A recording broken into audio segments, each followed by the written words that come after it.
Hello, this is Brian K. Vaughan, writer of Why the Last Man, Ex Machina, Paper Girls, Saga, and a bunch of other crap. And you are listening to the best podcast in the universe, the Oblivion Bar podcast. Welcome to the Oblivion Bar podcast with your host, Chris Hacker and Aaron Knowles.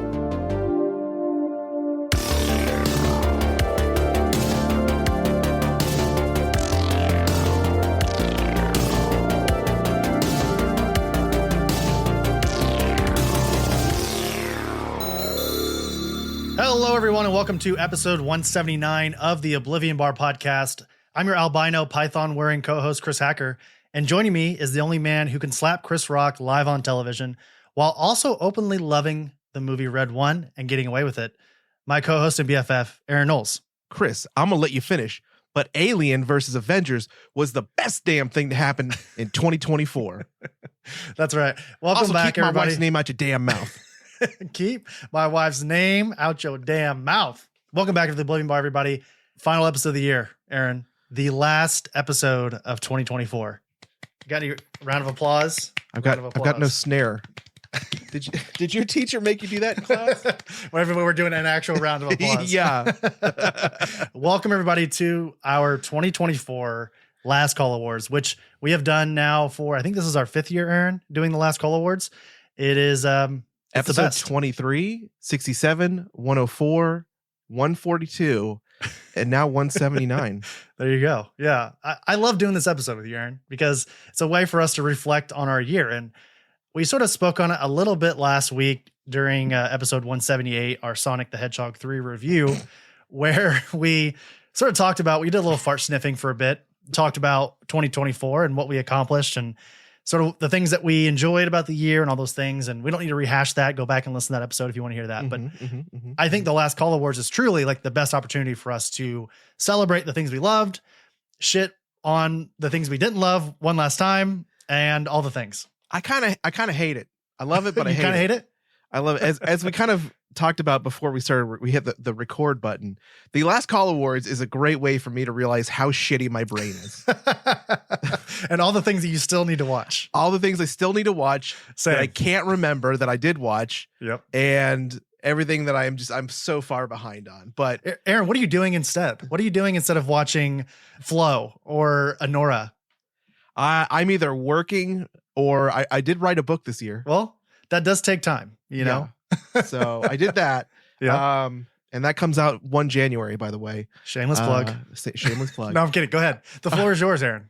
No. I don't want to take away from this, but it is called The Algorithmic We'll talk Frontier. about it at the end. We'll talk about it at the end. Okay, we'll talk about it at the end. Anyways, but regardless, yeah, because, I got brain problems. I got a bad brain. I got 2 traumatic brain injuries, and I just can't, I got, what is it called? I got CRS. I can't remember shit.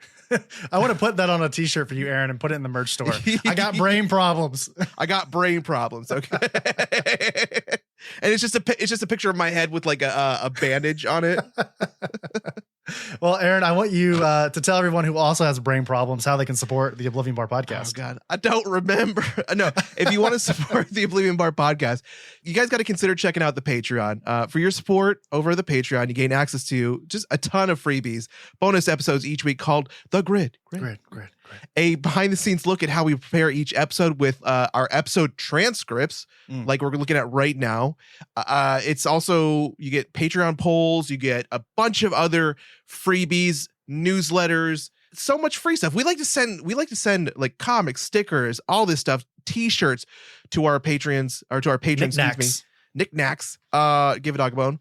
You can also just give it a shot with a 7-day free trial over at patreon.com/Oblivion Bar Pod. The link is in our show notes as well. Awesome. Well, Aaron, without further ado, let's get into our Last Call Awards. Main topic.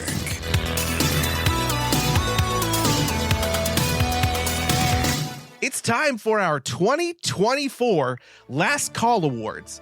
This should go without saying, but these nominations are completely objective and based on our own stupid opinions. Just think of these awards as more of an endorsement to check out the entries rather than a definitive list of quote-unquote best and quote-unquote worst. But also, Aaron, all awards are made up. and objective, and judging art goes against the fundamental core of creativity. So let's just have fun with it, you know? And like I said, also episode 23, 67, 104, and 142 are our previous Last Call Award episodes if you want a quick reference to those. Mm-hmm. Also, little notch here. Little we love notch. a bit. We love a bit. Each of us has a limit break. Which basically means that when one of us wants to solely decide on the winner of an award, they can use their limit break to go pick the winner themselves. Why didn't we put bit of the year in this award ceremony? Everybody, it's not here. We should have created that award. We will. That's a note for next year. Love a good bit. That's right. We do. And we only have 12 awards here. We've like sort of definitively figured out which awards that we really love from previous years, what we want to bring back for this year. And Aaron, I'm going to pass it off to you. Do you want to present our very first award? Oh, that's sweet of you. Yes. So our first award of the year, the setup sequel of the year, best post-credit scene. And the nominations are Deadpool and Wolverine, a tribute to Fox's X-Men franchise as the credits roll set to Good Riddance by Green Day. In a post-credit scene, Deadpool exposes footage of Chris Evans' Johnny Storm saying the words that led to his murder by Cassandra Nova. Sonic the Hedgehog 3, in mid-credit scene, Sonic is confronted by an army of robotic versions of himself, but is saved by the arrival of a pink hedgehog. In a post-credit scene also, Shadow, who survived the explosion, claims his limiter rings. Transformers 1, Megatron has rechristened the High Guard as the Decepticons who seek to take control of Cybertron. Venom, The Last Dance. In a mid-credit scene, Null exclaims that the universe is no longer safe from him. In a post-credit scene, a bartender escapes Area 51 in a panic while a cockroach appears to be fused with the Venom symbiote. And the winner is Deadpool and Wolverine. Go on, Johnny. And I'll tell you who her is. Cassandra Nova, a megalomaniacal psychotic asshole. A finger-licking, dead inside pixie slap a third-rate dime store nut milk. And I'll tell you what she can do. I'm listening. She can lick my goddamn cinnamon ring clean and kick rocks all the way to bald hell. In fact, I don't give a shit if she removes all my skin and pops me like some nightmarish blood balloon. If the last thing I do in this godforsaken cum-gutter existence is light that fuckbox on fire, I still won't die happy. Holy shit, girl, you crazy. That's right, Wade. I won't be happy until I've urinated on her freshly barbecued corpse and husk-fucked the charred remains while gargling juggernauts jugging nuts. Wow. And you can quote me. Okay. I mean, come on. That has to be it, right, Aaron? I love it. I'll be honest with everybody here that's listening. I've been currently searching for that monologue that Chris Evans has at the end of Deadpool and Wolverine, but it is pretty hilarious because I don't know about you, Aaron, but while watching Deadpool and Wolverine, I sort of believed Johnny Storm that he didn't say all that and that Deadpool was just fucking with him and Cassandra Nova and everybody there at the Absolutely Scott Lang head. But it is hilarious to see him actually pull it off and in a Boston accent. Yeah, absolutely. That was the funniest thing was because I was like, what? And then at the end, like, because I was hoping, my heart of hearts was hoping that he actually said this and that they would show it. And when they gave it to me, again, this entire movie was fan service, and the Deadpool and the post-credit scene was it's honestly like cherry on top of the whipped cream on top of the apple pie that was perfectly warmed, that was not fucked. well, speaking of fan service as well, Sonic the Hedgehog 3, I think maybe some folks might have thought that we would pick that one. Let's fucking go! But go back and listen to our review of last week. Aaron and I, although I would imagine if we were hardcore Sonic fans, we would have loved those two post-credit scenes, but we don't, and we're not. If we both still owned a Sega Dreamcast, we would be like absolutely bonkers over that thing. Aaron, what are your thoughts on the Transformers 1 post-credit scene? You're obviously a big Transformers fan. Yeah. Was that something that you were expecting to see? Of course, Megatron becoming Megatron, essentially? I think that we both kind of agree on the fact that like Transformers 1 was not in the same vein, but kind of felt very parallel to the same way that not Disney, I was gonna say Nintendo did the Super Mario Brothers movie. It was very safe. It was very like, again, like it followed some rails very easily. Yeah, in a small sandbox to play in. Exactly. So I don't really see that as something that was like surprising. It wasn't like, it just, same thing with Sonic. The post-credit scene was something that it's like, yeah, no shit, you know? Right. Yeah. And then of course, Venom: The Last Dance, a pretty terrible movie overall, but people were excited about Noel and how they introduced Noel, did essentially nothing with him. But I guess there's a chance, there's been rumors that Sony Pictures will eventually use Null at some point when they inevitably reboot this Sony, the SSU, Aaron, as we call it, formerly known as the Spider-Man Sony universe. We call it the shitty Spider-Man universe. And honestly, it's because they didn't even give any kind of credit to the guys who wrote and created Null. So fuck Sony. Shout out to Donnie Cates and Ryan Stegman. Yep. Yeah. So let's get into our next category here. We have movie trailer of the year. The nominees are Alien Romulus, Deadpool and Wolverine, F1, Long Legs, Sinners, and Superman. And the winner is, for movie trailer of the year, F1. No, it's Superman. Superman.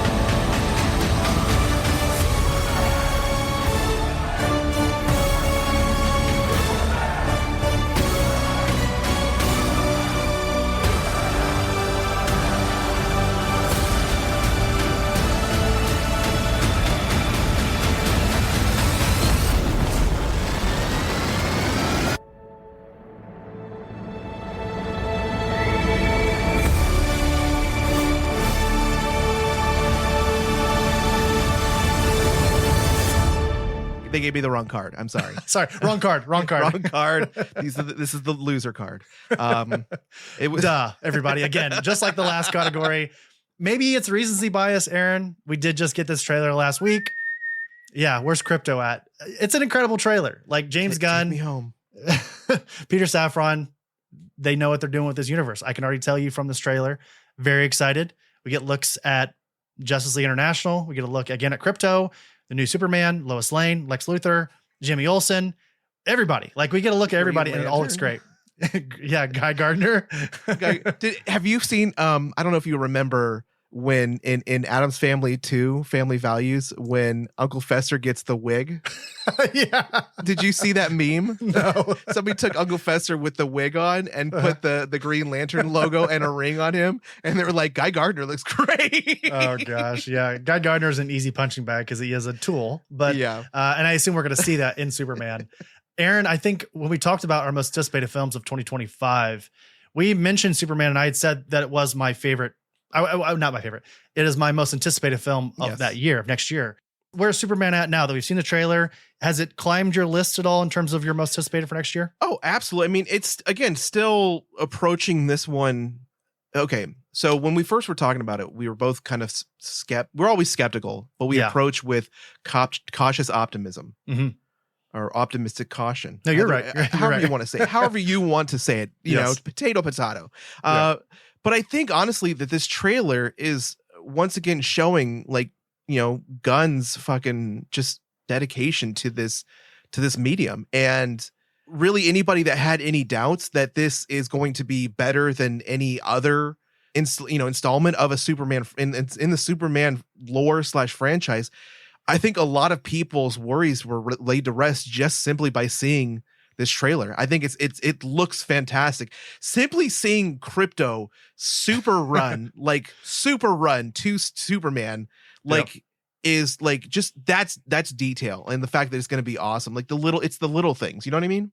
Yeah, absolutely. And I think if folks aren't excited by it and aren't as jazzed about it as we are, I don't know if it's confirmation that it's better, but it's definitely confirmation that it's different. And anything, at least from my perspective, that's different from what we have previously with Superman, I'm on board for. Even if it's not wholeheartedly better. I like, obviously, Aaron, we talked about it last episode during our sort of trailer review of that Superman trailer. I prefer my Superman to be sort of hopeful and optimistic and sort of larger than life, Silver Age Superman, hope, justice in the American way, or truth, justice in the American way. Underwear. Yeah. Strong blues, strong reds, strong yellows. I want all of it. So if you're not reaching when it comes to superhero movies, especially with someone as iconic as Superman, what are you even doing? Like if you're playing it safe, like that's just silly. Yeah, agreed. All right, let's get into our next category, Aaron. All right, next category is television series of the Year. The nominees are Baby Reindeer, English Teacher, The Penguin, Shogun, The Franchise, X-Men 97. And the winner is X-Men 97. Da-da-da-da-na-na. Da-da-da-da-na-na. Da-da-da-da.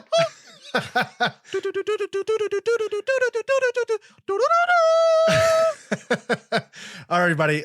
Little peek behind the curtain here. Aaron and I had a pretty, I wouldn't say intense, but sort of just a more challenged conversation about this category and what we should pick, because we were between two. And I was, again, speaking on the whole limit break of it all, still curious if Aaron's going to use his or not on this category, but we were indifferent between two series that we both loved. Because again, we reviewed both these series on the show. Again, go back and listen to that Penguin review, and then listen to our review of X-Men 97 with Botter from the Short Box. He came over and helped us review the series in 2 parts. We talked about it for over 2 hours. So I love the Penguin. I love X-Men 97. I think I actually loved all of these series to a certain degree, but X-Men 97 was, in my opinion, just the most ideal.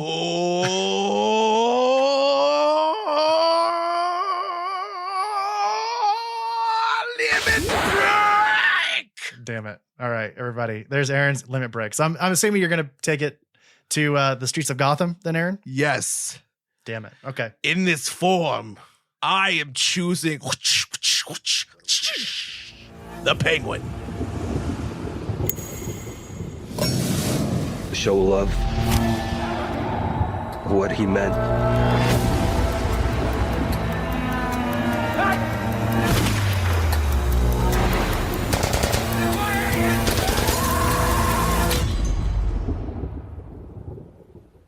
Can you imagine to be remembered like that?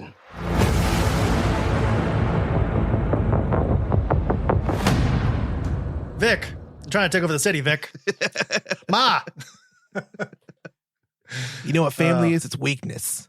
Go to sleep. As go he to chokes sleep. me out. As he Go chokes to Gambit sleep. out. Go to sleep, Chris. Shut up.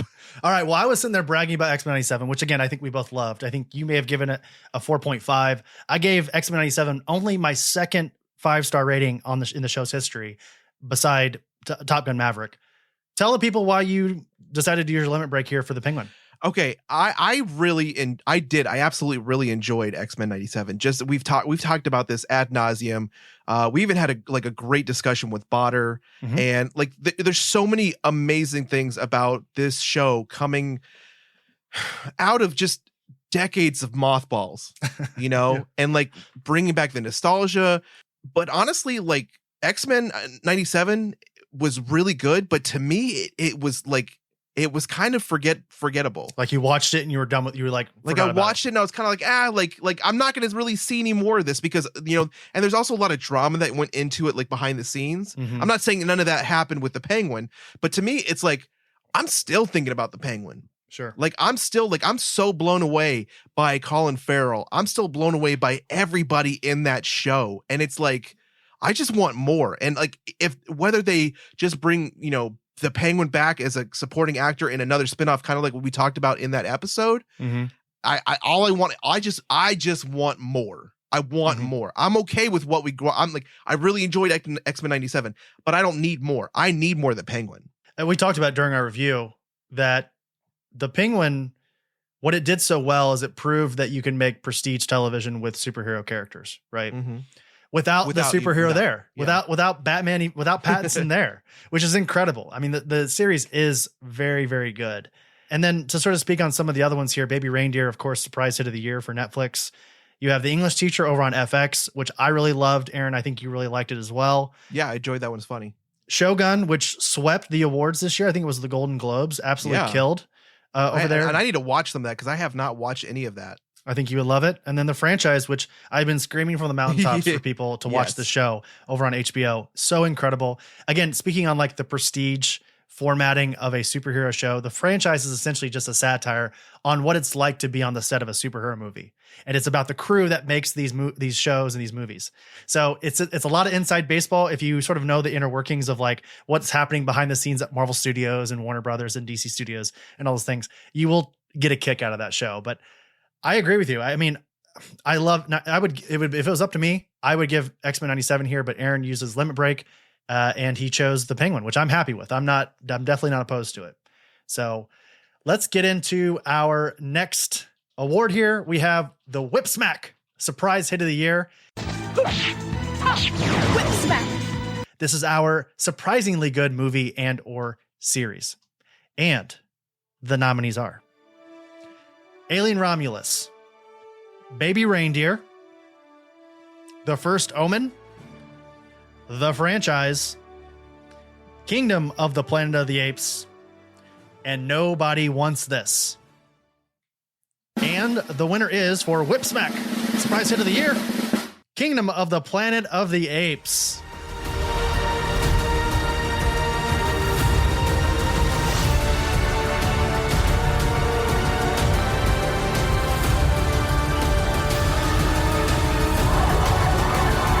What a wonderful day!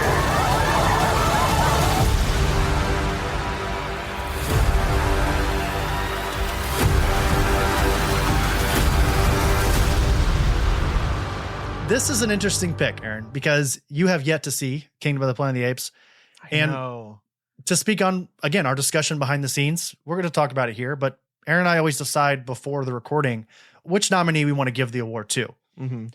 And I'll be honest with everybody, I'm extremely passionate about wanting to give the Whip Smack Surprise Hit of the Year to, essentially the reboot / sequel / whatever you want. Reimagining. Yeah. Kingdom of the Planet of the Apes. It's incredible. Wes Ball absolutely knocked it out of the park with this brand new interpretation of what I'm hoping is a new franchise of Planet of the Apes films.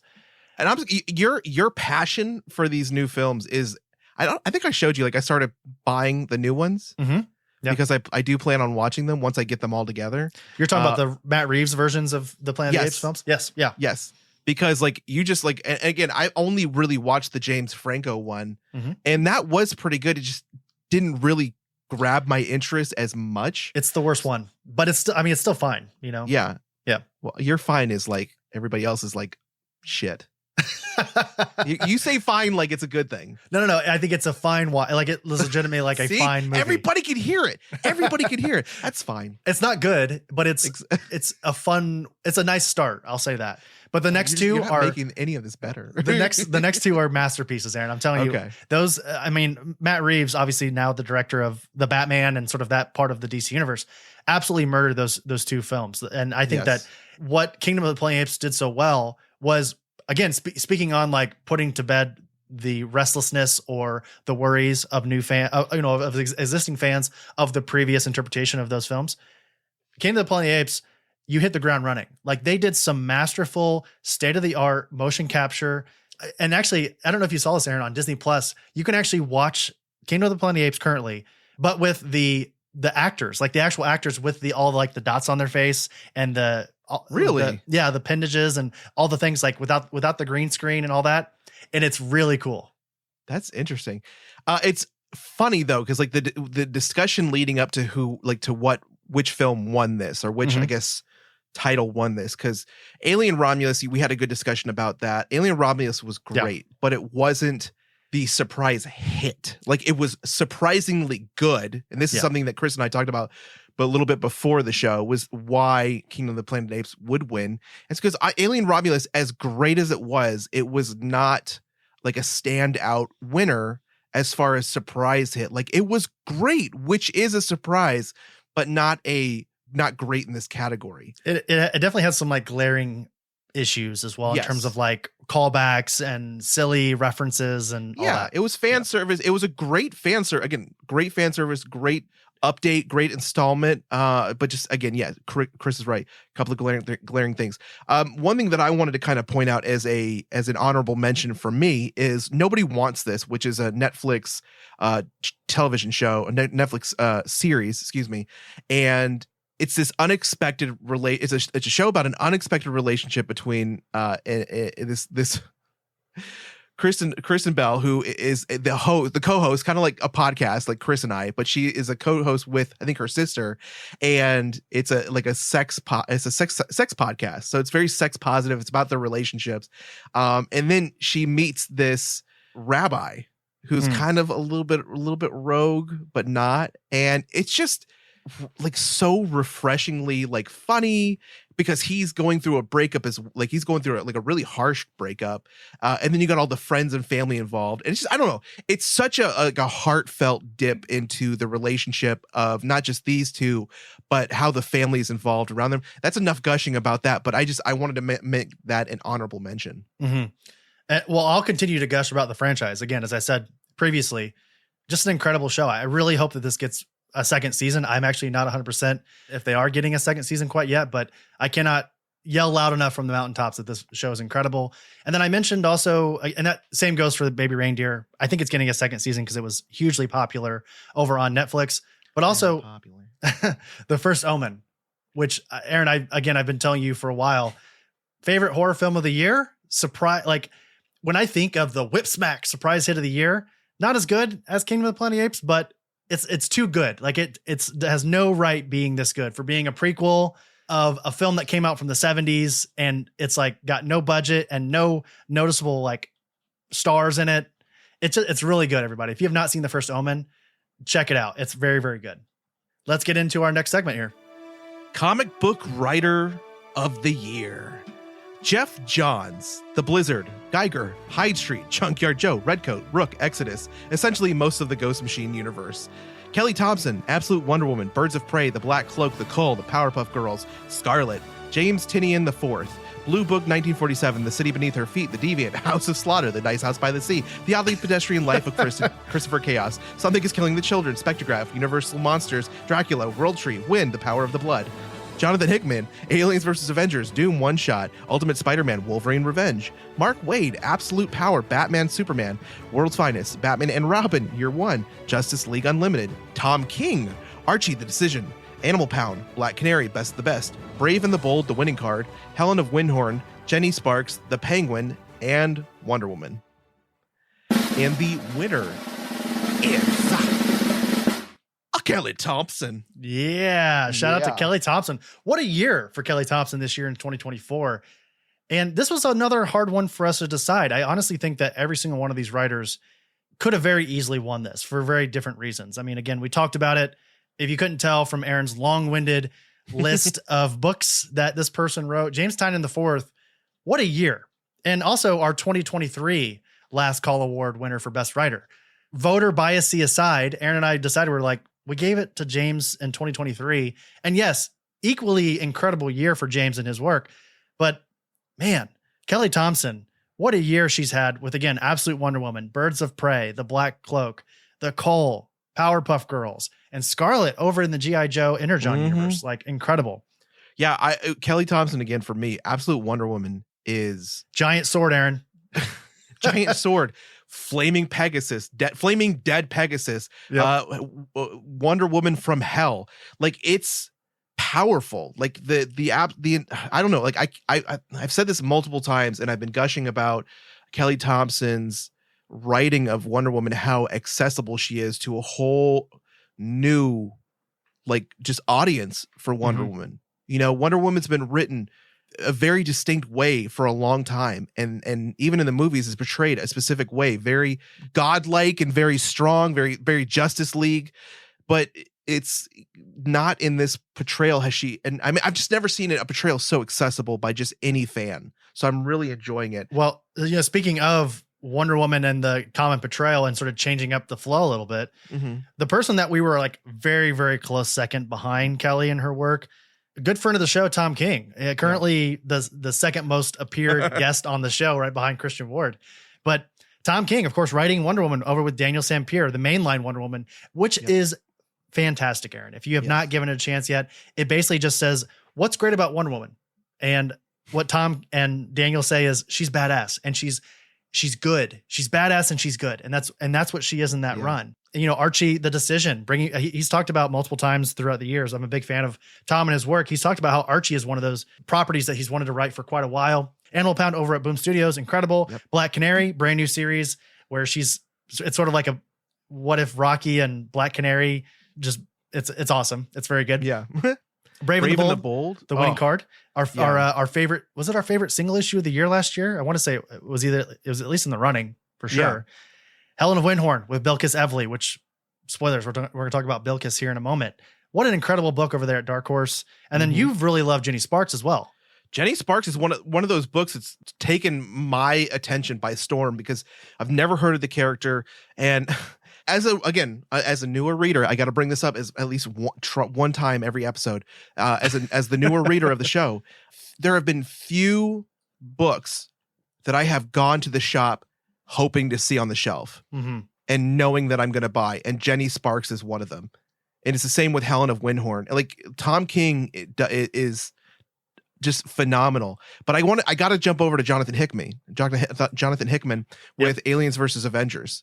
Aliens versus Avengers is probably one of the coolest crossovers and the most bold crossovers that I've seen in a long time, because not only is it bringing the Aliens franchise into the Avengers franchise, but it's also bringing just Weyland-Yutani, the entire like Ridley Scott universe into the Avengers universe, but also like in a futuristic way to where you have like old man Cap, you have old man Bruce Banner, you know, they're making decisions where they have to like sacrifice other Avengers for the good of humanity. And it's just this approach is unlike anything I have ever seen in comics. I only wish that everything Aliens or Avengers was done as well. Yeah, talk about a book that should not be this good, right? Exactly. Thank you.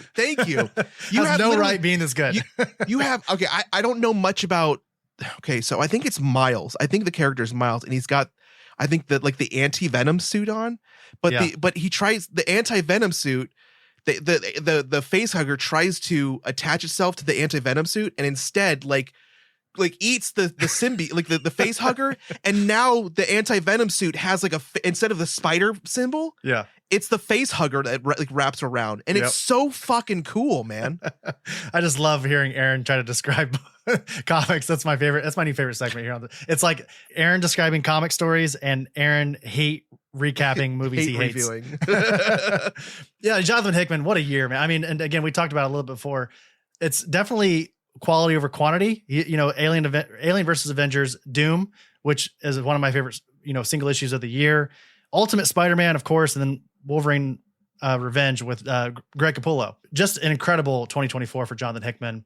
And I think we need to give a very big shout out also to both Mark Waid and what he's doing with the Batman character over at DC, but also Jeff Johns, who is writing almost every single title at Ghost Machine. Yes. Not only is he like the figurehead behind the company, but he's also writing 95% of the titles there. And it's all good. Yeah, it's very, very good. Junkyard Joe Geiger is amazing. Junkyard Joe is, I'd say, caught me off guard. Redcoat, I thought I was going to fucking hate it, but I love it. Rook Exodus is just cool. Like there's so much going on with Jeff Johns. It's phenomenal. Mm-hmm. All right, let's get into our animated film of the year.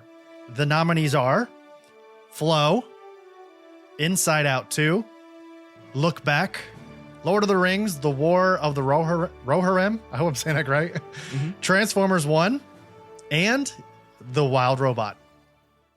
And the winner is, for animated film of the year, Aaron, Look Back. なんで書いたんだろう。部屋から出てよかった。私があの時すごく楽しかった。漫画書いたせいで書いててよかったって思えた。書いても何も役に立たないのに。藤野ちゃん、部屋から出してくれてありがとう。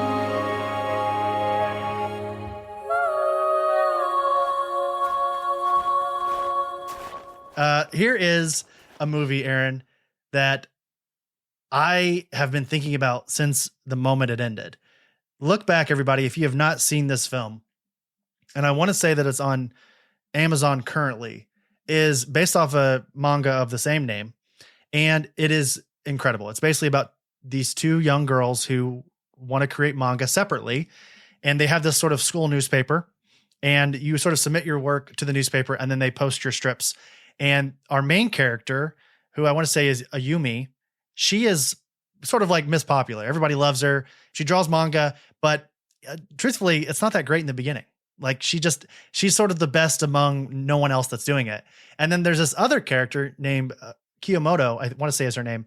She is homeschooled, goes to the school technically, but also submits her work and is incredible, like a prodigy, like insanely good. And this pushes Ayumi to like really, really try hard. And they eventually, a friendship blossoms because they're both admirable about each other's work. And the story takes off from there. It will destroy you, everybody. I will not spoil any part of this, any more of this story. Like if you have not seen Look Back, put it on your watch list and move it to the very top.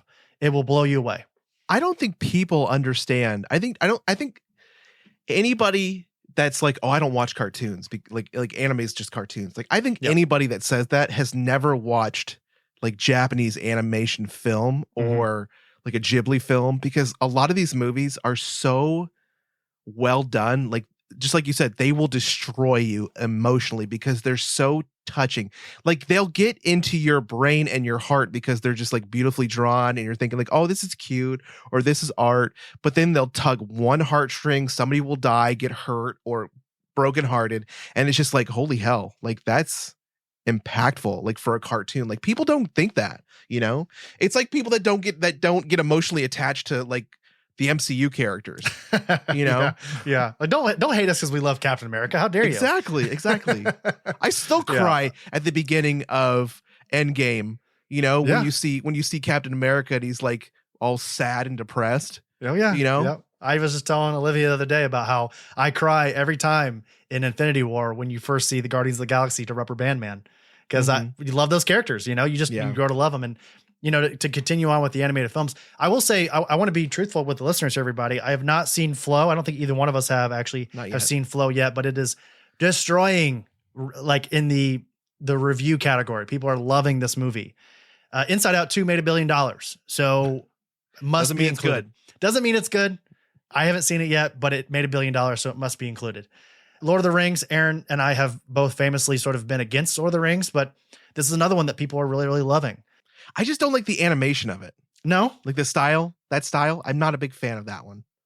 I think it looks okay, but I guess I can see what you're saying for sure. The Transformers 1, we reviewed it here on the show. Aaron and I think have both been pretty vocal about how much we had a good time with it. It's not incredible. Like I don't know if I ever really even considered it for this particular award, but it definitely deserves mentioning because talk about a film that we expected to be pretty bad when we saw that first trailer. And we started seeing who was involved, like Chris Hemsworth and Scarlett Johansson and Brian Tyree Henry. We're like, what's going on here? Why is this a thing? But watching it, you're like, wow, this is incredibly well made. And I think they have something here. Like I could see them continuing this universe and it being really, really good. And then speaking of really, really good, I think honestly for me, Aaron, a very, very close second, if not like 1B to the award winner for best animated film of the year. It's got to be Wild Robot. It just absolutely beautiful film. Talking about, again, a movie that will just kiss your brain and shit in your heart. It will destroy you if you have not seen The Wild Robot. And read the book. If you haven't read the book is good. There's also a sequel to the Wild Robot. So I highly recommend. Again, this is one of those times where there's a great film out there with a great book behind it and a pretty good sequel book, which means there's probably going to be a sequel movie. So get ahead of the power curve, people. Tell all your friends like, oh, I already know what's going to happen. You know? That's right. All right, let's get into our next category here, Aaron. Okay. The next category of award is the Tony Stark Memorial Superhero Film of the Year. I Love You 3000. I Love You 3000. Moment of silence with dramatic music in the background. Anyways, our nominations are Deadpool and Wolverine, Joker, Folie Adieu. Adieu. Adieu. The Craven the Hunter. Adieu. You lose. Madam Web. We lose. Venom we all lost. We all lost. Venom the Last Dance and Watchmen Chapter 1. And the winner is Deadpool and Wolverine. That's in the whole world against the X-Men. I am the X-Man. War is not. We're a part of God's plan. You are dying. You want to die.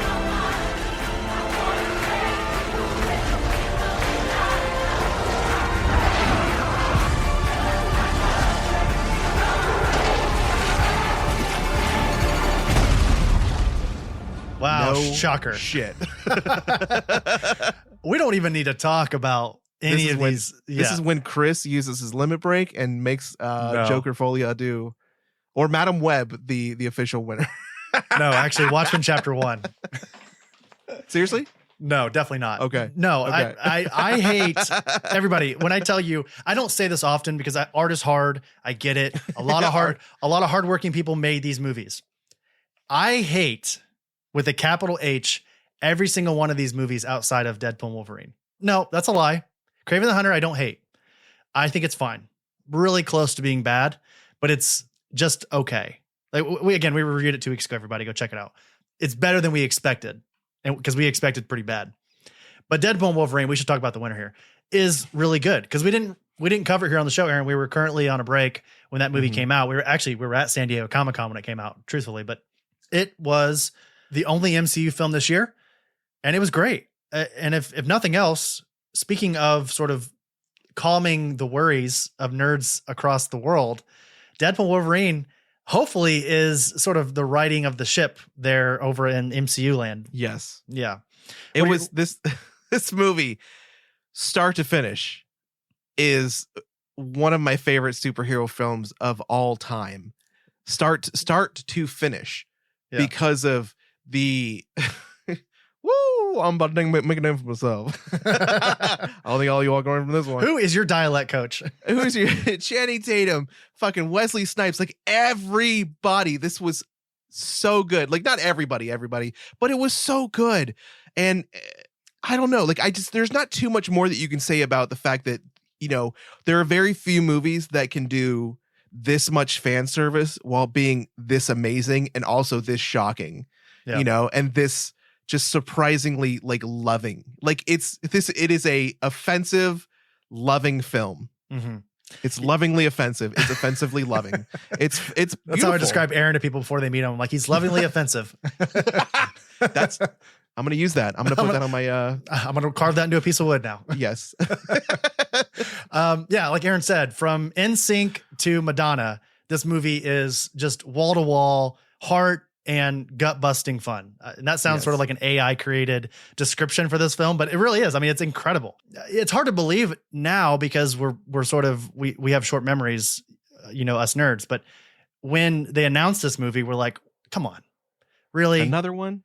Huge Jackman is going to come back and play Wolverine again after the end of Logan. And what does Deadpool do in the opening scene? He desecrates Logan's body. Yeah. And we all loved it. We all loved it. And we all stand up and clap. Everybody was like, please don't ruin Logan. Please don't ruin Logan. And he nothing short. Like the only other thing he could have done is had sex with the dead body. Like but that's you can't put it past him either. Yeah, that's the only thing that could have made this like cross the line. Everything else is phenomenal. Yeah, so much fun. Again, I'm so excited that Ryan Reynolds and Deadpool are in this universe again. Could not be happier. Love that. I know we didn't give it the award, or no, we did give it the award. I was going to say Deadpool and Wolverine, that end credit scene, not just the Chris Evans, Johnny Storm end credit scene, but also the Green Day sort of recap of the Fox universe. Not only just X-Men, but Fantastic Four and Blade and everything else. Weirdly, like, why am I getting touchy during this recap of these movies that were honestly not very good? Like most of these movies are pretty bad, but we have a weird affection for them because for a long time, Aaron, that's all we had. That's all we had. Yeah. And we had to be happy with it. We'll take what we can get. Now it's like, please stop giving us what we don't want. All right, let's get into our next category here, which is our funny book of the year. This is our favorite comic of 2024. And the nominees are Absolute Wonder Woman, DC Comics, Alien vs. Avengers, Marvel Comics, Beneath the Trees Where Nobody Sees, IDW Publishing. We have the Doom one-shot from Marvel Comics, I Heart Skullcrusher, Boom Studios, and we have Godzilla's Monsterpiece Theater, IDW Publishing. And the winner is, for Funny Book of the Year, Alien vs. Avengers, Marvel Comics. And, Aaron, Oh, I'm going to use my limit break here. Oh, no. So again, peek behind the curtain. We got together and we talked about this, and I gave Aaron this, and I didn't like give it to you so that I could just take it from you. I honestly. You did. No. You did. I swear. You thieving you bitch. lose. You. No, I honestly, I really, really like Alien versus Avengers, and I was totally fine giving it to Jonathan Hickman and Asad Ribic because it's incredible. Like you said, this book has no right being as good as it is. But I'm going to be honest with you, Aaron. I got to give it to Doom one shot over at Marvel. We're going to keep it. We're going to keep it the House of Mouse, the House of Ideas over at Marvel. But that Doom one shot by Sanford Greene and Jonathan Hickman still winning the award. But him and Sanford Greene, what a one shot. And I'm showing my bias here a little bit. I am known as sort of the resident Doom fanatic here on the show. Different Doom. Yeah. Well, you love Doom Guy. I love Victor Von Doom. We have different areas of Doom expertise. Yes. Right. We cover all our bases. But this Doom one shot is incredible. I love it. Again, to sort of speak out what you were saying earlier about what was it? Wanting more? Was it? Oh, the Penguin. You're talking about the Penguin. I just wanted more of this. And I don't expect Sanford Greene to knock it out of the park every time like you did with this one shot. But reading this, Doom versus Galactus, like, come on, this is incredible. And I'll tell everyone, I'll be honest with you. I'm not a huge fan of Galactus sort of being the punching bag of the Marvel Universe currently. All the writers, they just want to when they want to show off how cool a hero is, they put him up against Galactus and go, damn, if they can take out Galactus, if Thor can kill Galactus, then he must be really powerful. And it really dulls the intense moment when Galactus shows up on Earth, the rare times that he does. I kind of hate that sort of a MacGuffin in comics currently. But if there's one character that I think can go toe to toe with Galactus in a very, very specific moment in history at the very end of the universe, I don't put it past Doom, Well, I mean, he has before, he's been in the past. I mean, we talk about, was it, damn it, I'm sorry, the Battle Planet? Was it called Battle? Oh, Battle World? Yeah. Secret Wars. Yeah. Speaking of Jonathan Hickman. Fucking flew to fucking Galactus is pay attention to me, bitch. This is a guy, it's his life fucking goal to piss off something that's much more powerful just so he can beat the shit out of him. He's almost like the Goku of Marvel. Yeah, honestly, Victor Von Doom, if I can slightly challenge you, Aaron, is more of like the Vegeta. So that's as soon as I said Goku, I was like, probably Vegeta, because he's an egotistical jerk that thinks that he should be in power and thinks that he's the strongest. And honestly, the relationship between Goku and Vegeta, we don't need to go down this rabbit hole, but the relationship between Goku and Vegeta is very similar to Reed and Victor, whereas one thinks they deserve power and the other works to get the power. And it's their family that separates them. It's Vegeta's lack of having a family or wanting a family is what continues to make him sort of be vengeful and hate, and sort of has that hatred built inside of him. And whereas Goku has embraced Earth and created family and loves, Krillin and all these people around him, his love is what puts him above everybody. Very Kal-El versus Zod. Sure. The story type is older than time, right? Yeah. It's the love around us that makes us great. Yeah. But yeah, this winner here of the Doom one shot, again, Sanford Greene drew the shit out of this book. He absolutely killed this book. And I know it says and Jonathan Hickman. I think he helped. But if I were a betting man, I don't have any insight on this. But if I were a betting man, I would say that this is mostly from the brain of Sanford Greene. So we should give him his flowers in this moment for absolutely destroying this. And it killed not only on a commercial level, but also from readers as well.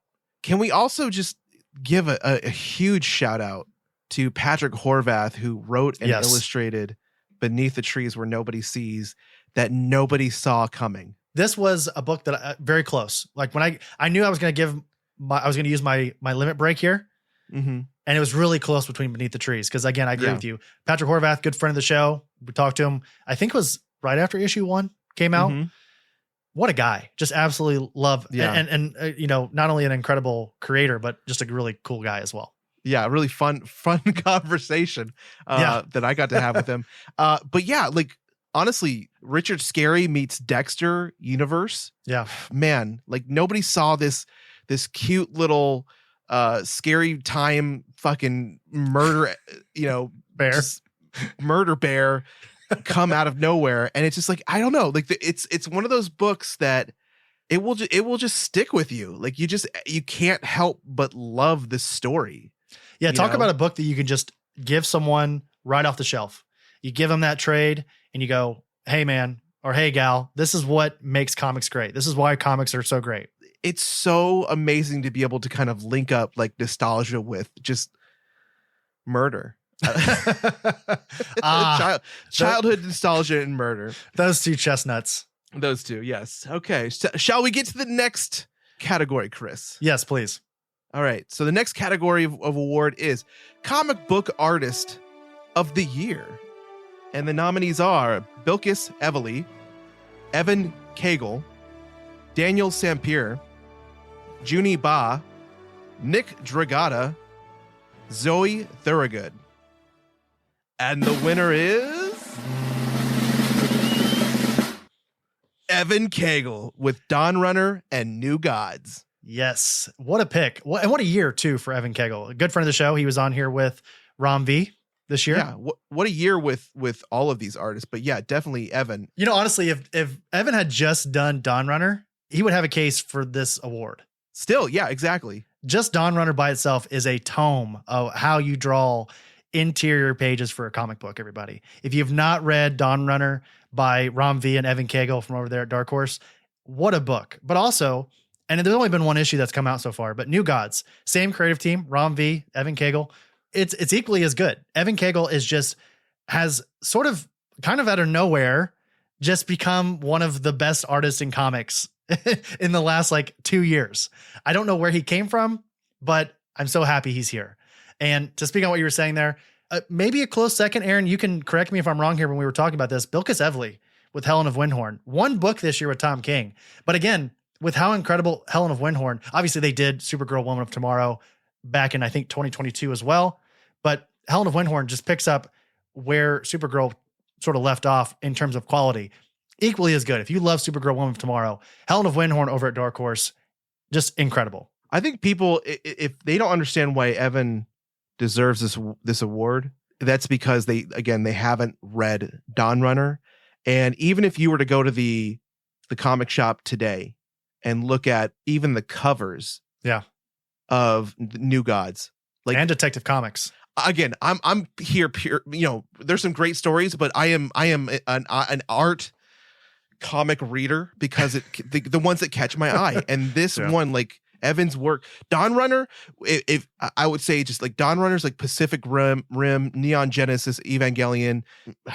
I forget the show is called Mecha U or something, Mech Cadets. Yeah. I think that's what it was. This one has such a cool, Dawn Runner is such a cool concept that again shocked me with the complexity, but the art itself is what will at the end of the day will welcome you and keep you there. Mm-hmm. We should also say this publicly. We have not given Absolute Batman hardly any flowers because of Absolute Wonder Woman, which I would say that we both maybe like more.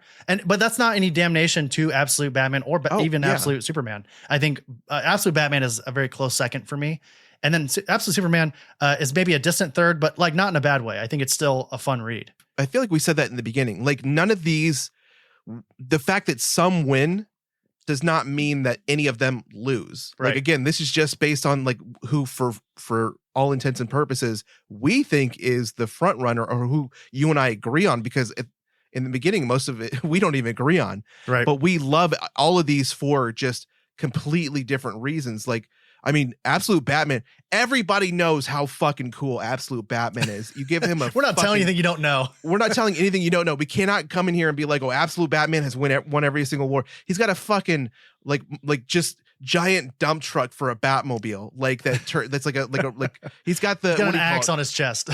Yeah, he's got knife ears, for crying out loud. The guy's fucking awesome. We can't say anything bad about any of these things. We're just talking about specifically who kind of stands out with what's looking very special to us. So people should not be upset at all by the fact that we didn't give Absolute Batman I don't think anybody cares what we think, but Absolute Superman. Right. Like Absolute Superman's good, but Absolute Superman's not really like standing out too much, you know? Mm-hmm.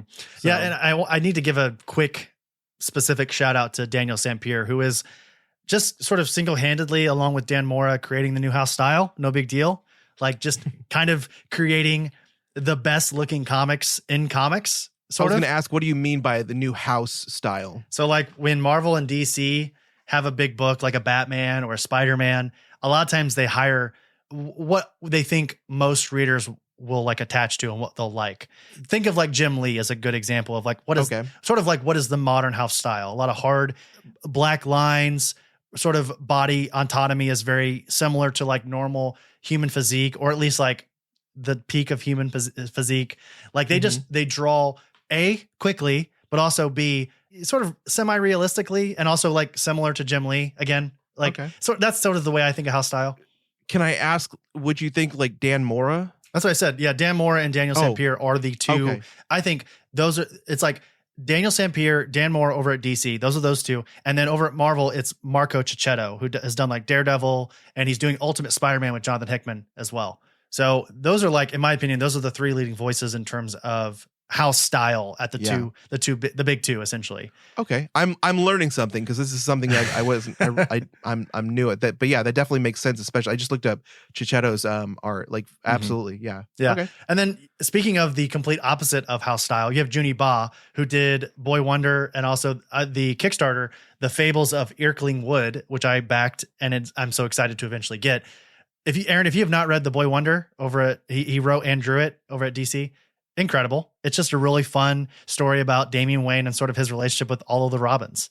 And it's really sweet. And you sort of get a very interesting look of Damian Wayne and sort of why he is the way he is, which is sort of a dickhead, but also for good reason. So here's the thing. I'll tell you, like, I find Junie Ba's art very interesting. Like, it's not my favorite. Yeah.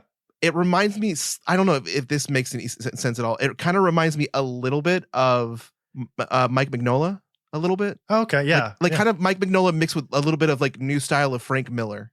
Okay, gotcha. So, I mean, it's not bad. It's just not kind of like, I'll check it out though. I've heard great things, especially from you, especially during this episode, and by quite a few people previously, that The Boy Wonder is really cool and really like a good read. So I'll definitely have to check that out. Mm-hmm. Also, Monkey Meat by Junie Ba is, I think that's actually what got me into his work, and he's incredible. So, and then as the self-proclaimed biggest Zoe Thorogood fan in the world, I couldn't not put her on this list. Mm-hmm. She did Hack and Slash, Back to School, Life is Strange, Forget Me Not. Just an incredible artist, both as a writer and like an illustrator. And another incredible year. It bums me out that she has not got an Eisner yet, but they just keep nominating her every year and not giving it to her. We did the same thing this year. Unfortunately, like we nominated her, but Evan Cagle, I think, is just kind of far and away the best of the bunch. And that's no shame to any of these guys. I think they're all sort of leading in some way or another, but yeah, Evan Cagle killed it. If there's one person that we did not add to this list, which people really should be surprised about, it's Hayden Sherman. Oh, sure. Absolute Wonder Woman fame. Yes. Yep. That's the only reason I want people to like understand we can't nominate and we can't give out an award to like every single person that we love. Well, there's a lot of people we missed. Yeah, exactly. So it's just like, I want people to understand, like, especially with how much we've talked about how much we love the new Absolute Wonder Woman, especially myself on this show, and people be like, well, why didn't you nominate Hayden Sherman? Yeah. I mean, Tyler Crook is another example of a creator I would have wanted to include. Yes. Christian Ward, good friend of the show. Like, yes. Patrick Reynolds. Like, there's so many creators out there that I wish we could include here. But again, there's only so many spaces, and we gotta make decisions. So, Aaron, let's talk about our OBP episode of the year. Yes. Alrighty. So for our Oblivion Bar episode of the year, we have our interview with Tom King from back in March, episode 148. We have our Battle Royale number 5 from back in March as well, episode 150. Our interview with Scott Snyder, that was back in May, episode 154. We brought the Pink Ranger onto the show. Amy Jo Johnson joined us live from C2E2 back in May as well, episode 155. Everybody, you knew this one was going to be on the list. Our interview with Brian K. Vaughan back in July, episode 165. And finally, back in November, we had our 2024 Comic Creators Fantasy Draft with Botter from the Short Box and Greg from the First Issue Club, episode 174. And our winner is for our Oblivion Bar episode of the year, Aaron. It is our interview with Brian K. Vaughan, of course. It would not be at all the same. And it is truly the collaborative venture is one of the most fulfilling. And I know I'm not telling you anything you don't know, but I think it's worth reiterating and worth celebrating in that sense. And that's why we love comics, right? Like, it is the most collaborative medium, I don't know if it's the most, but it's the one that I love the most, I guess. It can be. It's interesting. It's also one medium where you don't need, like, Daniel Klaus can do it all and do it better than I can. There are, and yet there is something magical that can happen with this collaboration between a tight band of people that's as cool as the best solo act out there. So I'm grateful for this medium every day. Is there an episode that you would have picked here, even if it's not on this list? Is there an episode that comes to mind that you think, wow, what a fun episode that was on the Oblivion Bar? I really like the conversation that we had with the Bloom. You know, we had in Bloom with John J. Pearson and Michael Conrad. Yeah. Michael Conrad, John J. Pearson. Yeah. Those that episode was, like, I don't know. I really love that conversation because we got really deep into some, not just talking about like poop, but really deep into like some not conspiracy theories, but like scientific theory. And that was like a really all encompassing episode. And I think that was a really fun thing to talk about. So yeah, I also really loved your conversation with David Pepos. I'd love to have David back on the show at some point. You know, I really, really liked both of our Midnight Rewinds of Princess Mononoke and Paprika. What else, Aaron? What am I missing? I mean, we did 2 interview-a-thons. Well, I mean, last year, obviously, but this year we came back from our hiatus with an interview-a-thon of multiple, different creators that we talked to. And then, of course, again, what we have here, Tom King, Scott Snyder, Amy Jo Johnson. Clearly, interviews are a giant pillar on the show. Our Madam Web review. That was a fun one because we just destroyed that terrible movie. But Amy Jo Johnson, having her on the show was incredible. What a moment for us, not only to like have her on the show, but sit within 5 feet from her during that conversation. What a moment. What a moment to be able to just like, oh my God, like somebody that you watched on television as a young child and was like, this is one of the coolest people on the planet. And then you actually get to meet them and talk about just like those things that you watched when you were a kid. And the fact that you confessed that you have this like never ending crush on her, of course, which was adorable. Listen, it's not my fault that Amy Jo Johnson essentially created the structure of what I look for in the opposite sex. It's not her fault. It's not my fault. It just needs to be brought up. It's so funny how true that absolutely is. And I guarantee you, if the woman that you marry does not have a Pink Ranger costume in the back of their closet, then you have failed yourself. Aaron, I'm going to be honest with you and the listeners. If we ever get to meet Danielle Fisher from Boy Meets World, Amy Jo Johnson and Danielle Fisher essentially like created the structure of my what I love in the opposite sex. But we're not talking about the opposite sex, Aaron. We're talking about Brian K. Vaughan, who, if I could go gay, no, I'm just kidding, everybody. No, Brian K. Vaughan, he's not. What a guy. We talked about it during, I think it was before the actual conversation in that episode, where had to pull some strings behind the scenes to get Brian to get in contact with him. But what an intelligent, just thoughtful guy who. Chris, did you pull the cancer string? I did not use the cancer. Okay. I did not use the cancer card. I should have and could have, but no, it was just out of the kindness of Brian's heart that he wanted to come on and talk about the return of Saga. And as many people know, Saga, I mean, arguably my favorite comic of all time. Hard to argue that. And Brian is definitively my favorite writer of all time. So it was such an honor to have him on. You crushed that interview. Like I think I've listened to that one. I think I've listened to it maybe twice.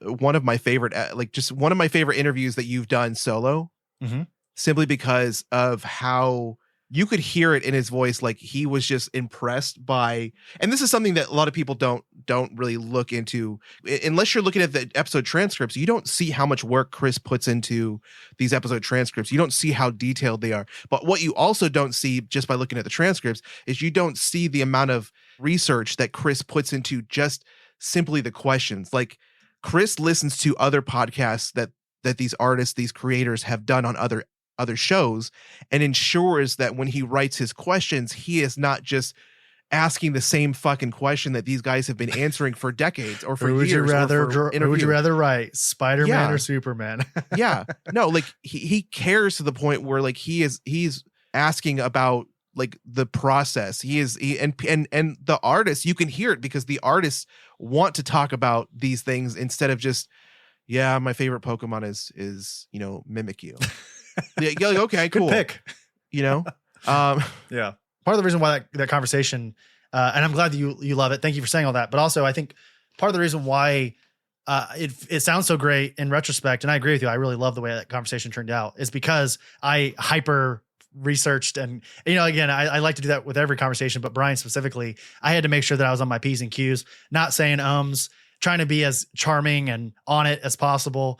And actually, speaking of that conversation, Brian specifically says at the end of that interview that he listened to one of the nominees here, our interview with Tom King earlier in March of this year, and he said that, and I quote, and I so enjoy the podcast. So just before this, I was listening to a couple of previous episodes. It's like, this Tom King interview. This is the best Tom King interview I've ever heard. How you guys really do your homework, and thank you for just treating this nonsense so seriously. So I will hold that dearly in my heart forever.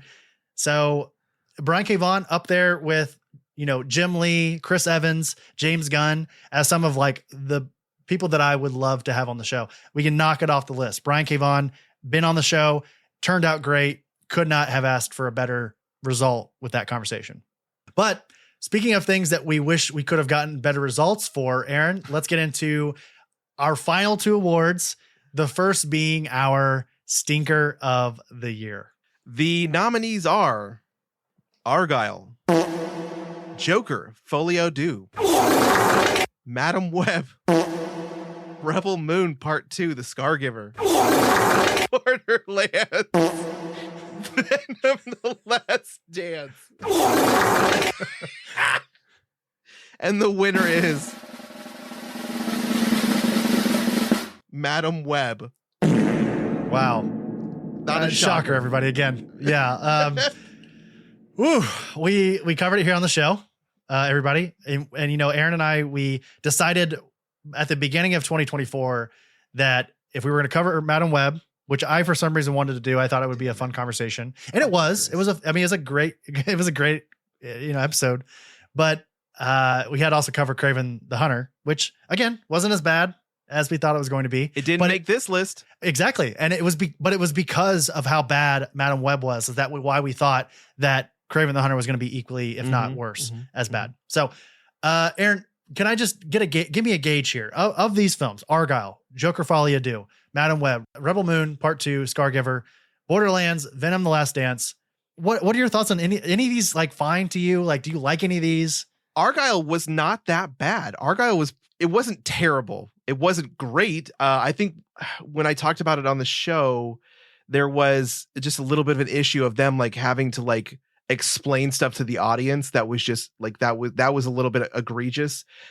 Joker, Folio Due, I actually watched that in like a screening room not too long ago, and I wasn't terrible. wasn't the worst thing I've seen.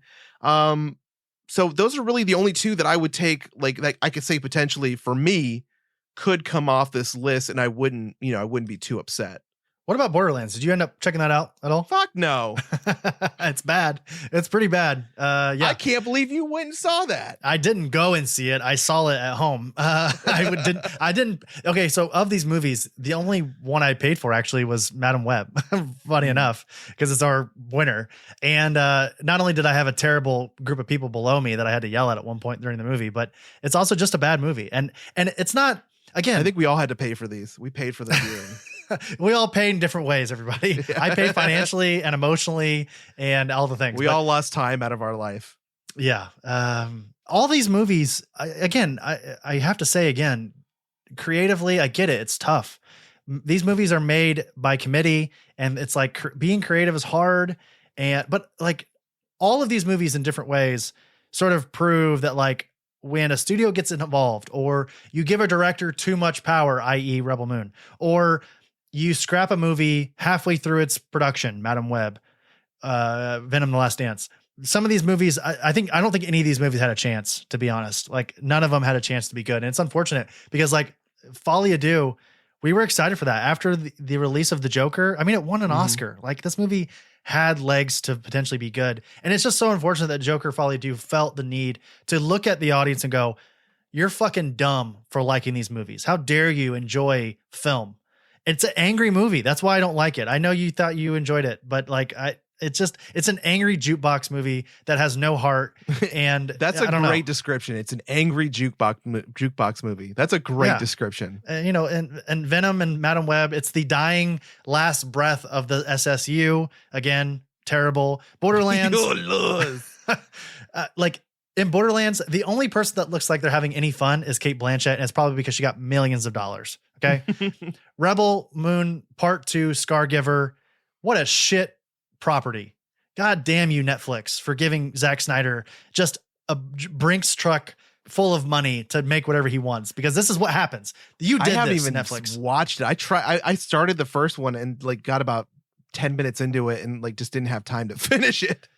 And then like sort of similar to that, but with Apple TV just throwing money at the wall saying, hey, make a thing and we'll figure it out after that.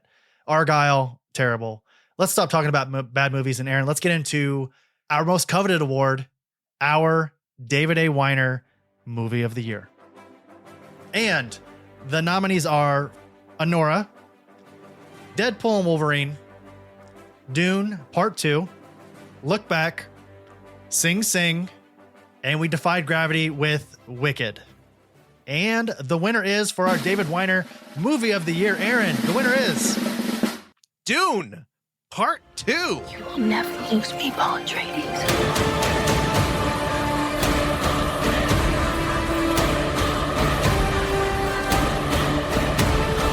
We gave them something to hope for. That's not hope! May thy knife chip and shatter.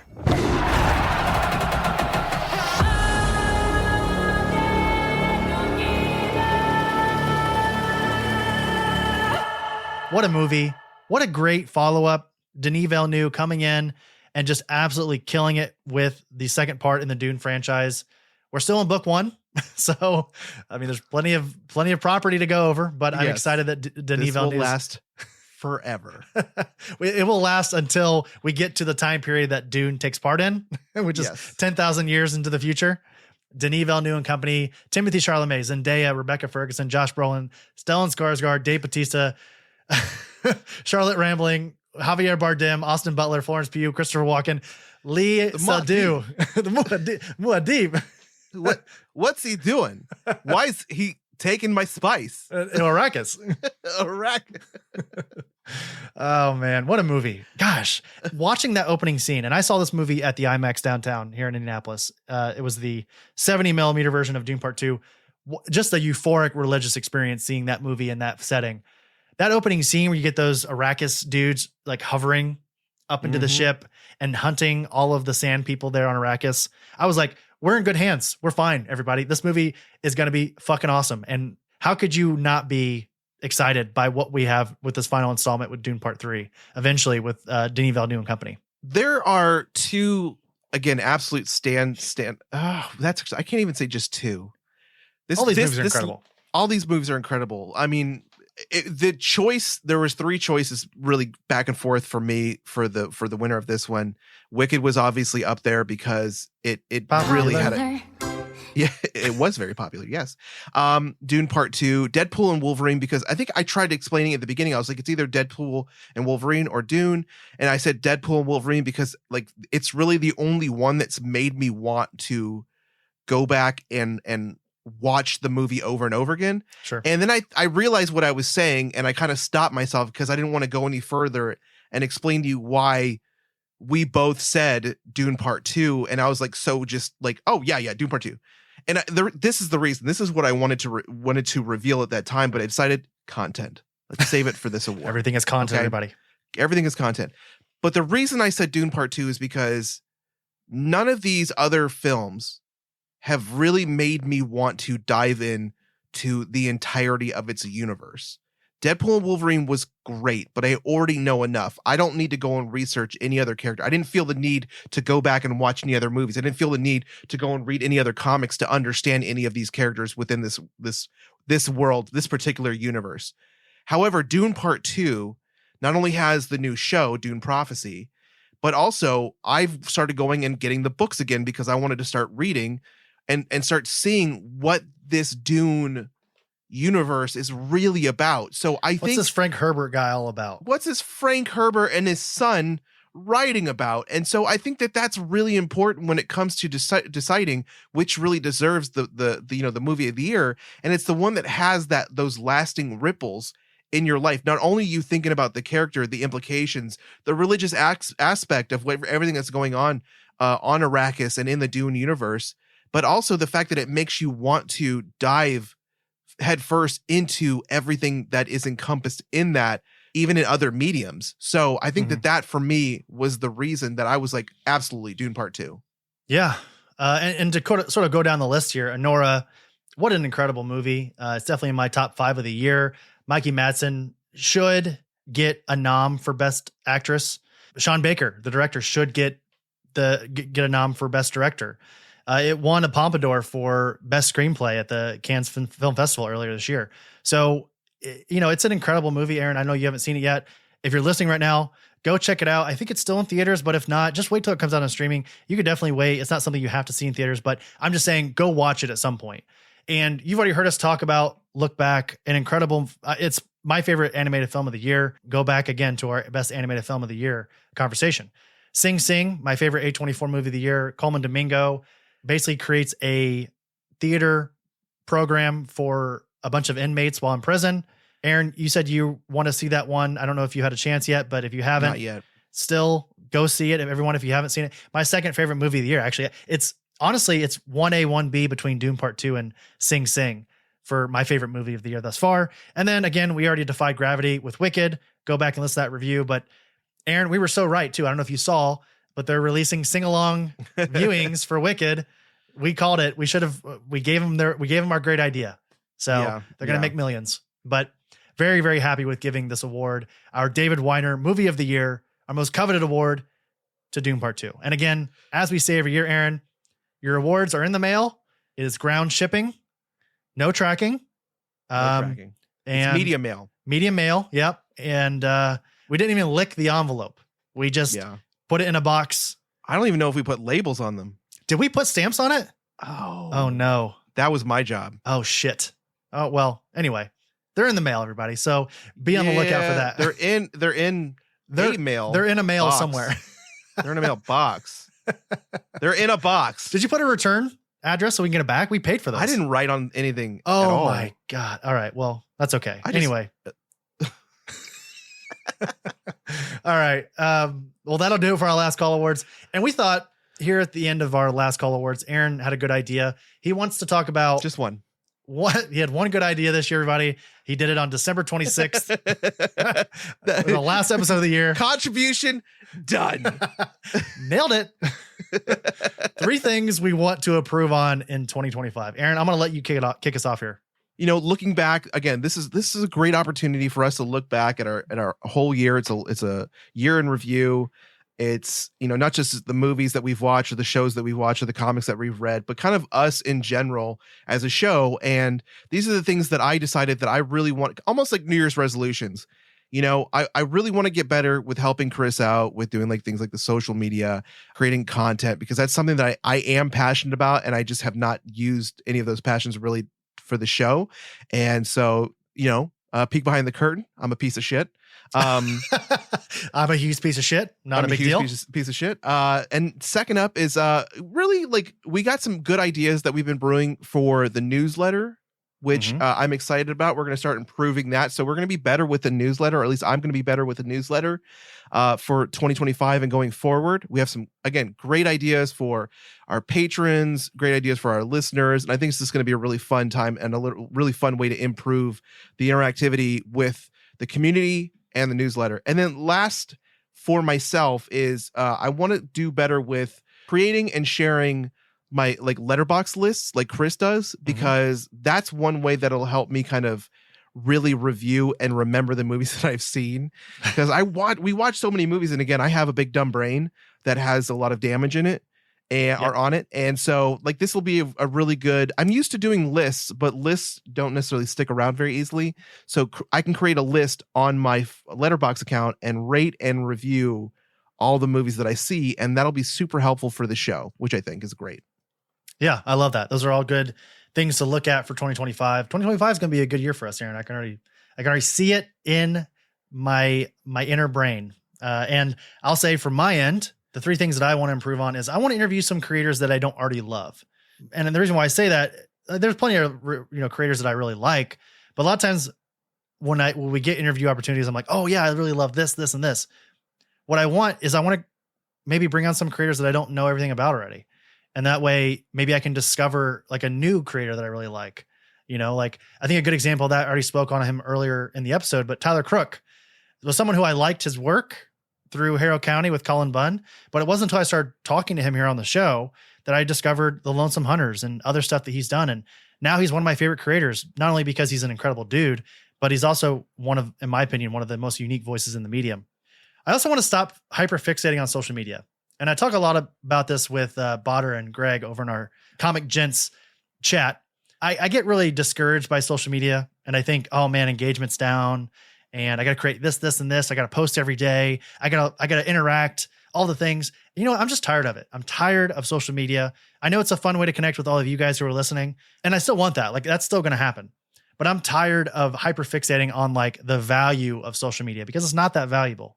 Honestly, it's not the end all be all. It's not a good gauge to see how far we've come with the show and what's our value in sort of like our space. I'm tired of everybody. So honestly, if I've told this to Aaron many times, if you listen to the Grid, I've complained about it constantly, but like, if I could just give up social media and be done with it, I would be done with it. Like if we had someone handling our Oblivion Bar social media and I was like happy with the quality that they were doing, I would delete my own personal accounts because I just don't care. I'm done with it. I'm tired of it. Yeah.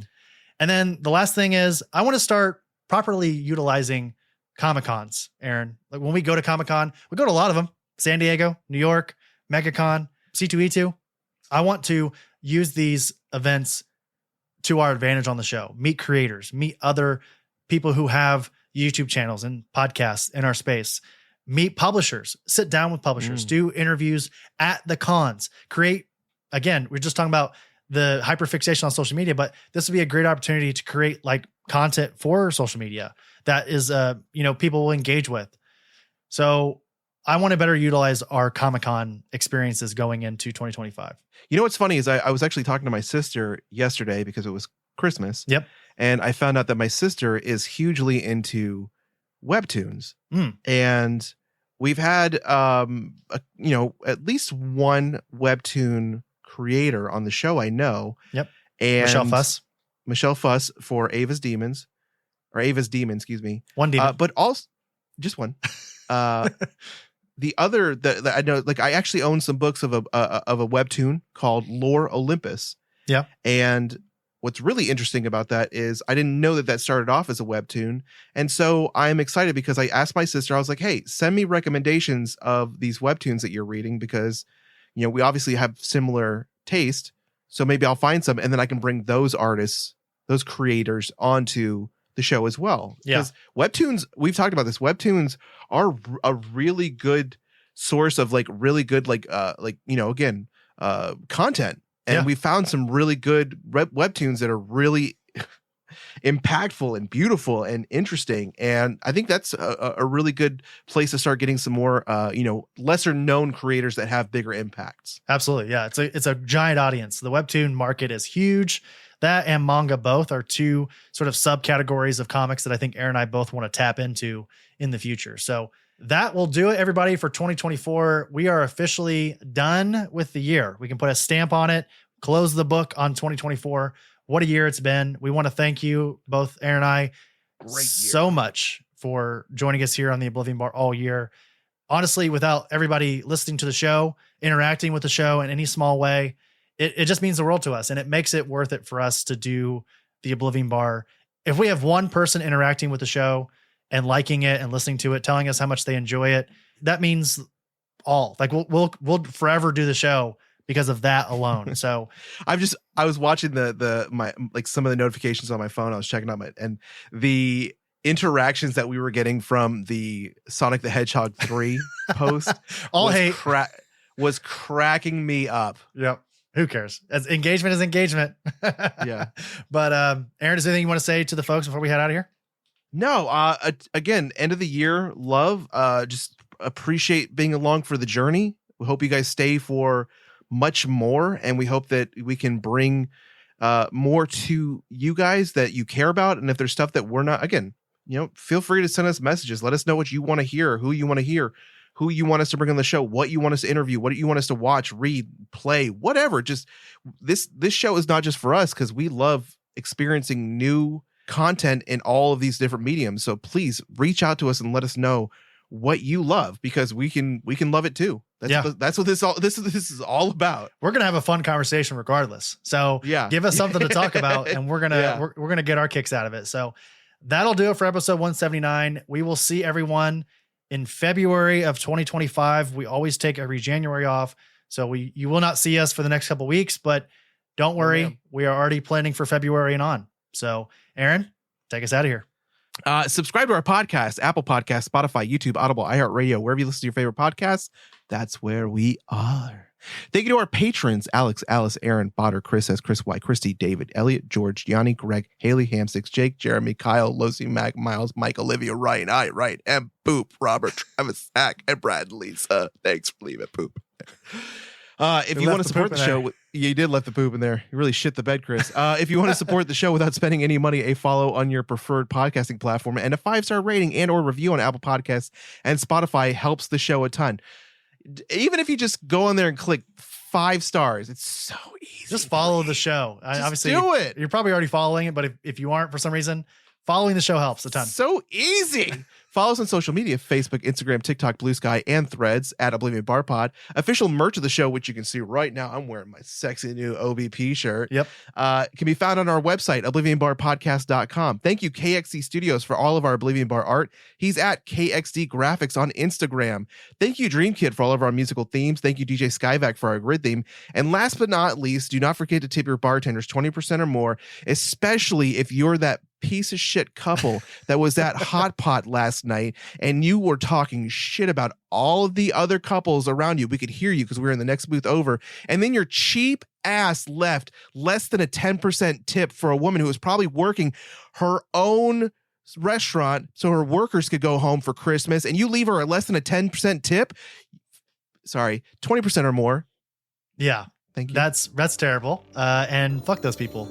And everybody, again, thank you so much. We will see you next year for episode 180.